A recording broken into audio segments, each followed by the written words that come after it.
Oke, selamat pagi. Di sini kami dari kelompok 8 akan mempresentasikan hasil presentasi kami. Di sini kami memilih negara Vietnam sebagai negara yang kami tuju untuk barang yang kami ekspor adalah perabotan rumah tangga dari kayu ulin. Saya Andes Oriensis akan memulai presentasi kami pada hari ini. Di sini saya akan menjelaskan dari sisi social structure negara Vietnam.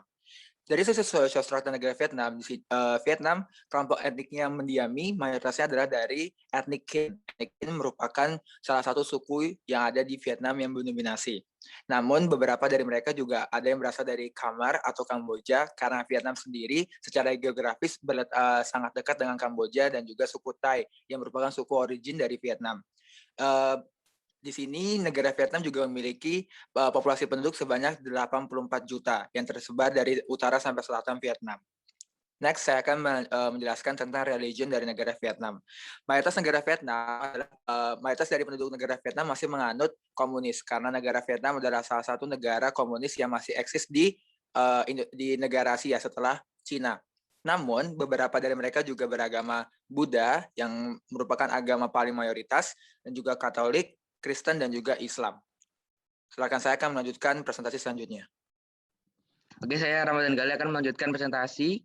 Saya akan menjelaskan tentang edukasi. Di Vietnam sendiri memiliki pendidikan formal sama seperti Indonesia. Ada 3 bagian. Yang pertama ada pendidikan dasar selama 5 tahun, yang kemudian dilanjutkan oleh pendidikan menengah selama 4 tahun, dan selanjutnya akan dilanjutkan oleh pendidikan menengah atas selama 3 tahun. Lalu saya akan menjelaskan tentang bahasa yang digunakan di Vietnam. Bahasa yang digunakan adalah bahasa nasional masyarakat Vietnam sendiri, yaitu bahasa Vietnam, Viet. Oke, akan dilanjutkan oleh rekan saya.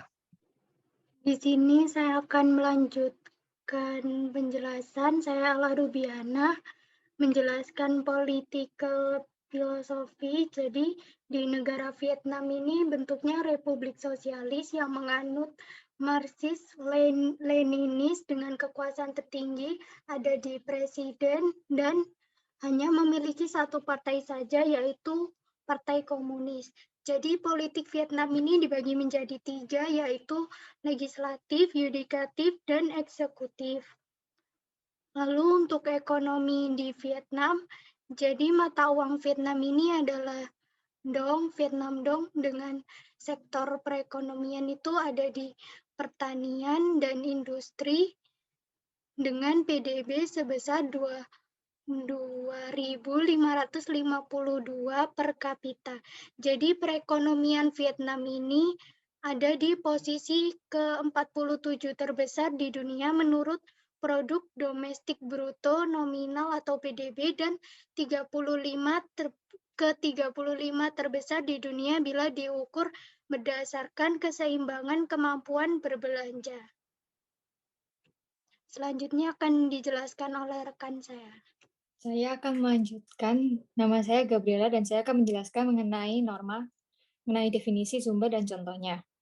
Dan definisi norma adalah kaidah yang menjadi sebuah petunjuk pedoman untuk seseorang dalam bertindak atau tidak, serta bertingkah laku dalam kehidupan di lingkungan masyarakat, seperti norma kesopanan, norma hukum, serta norma agama.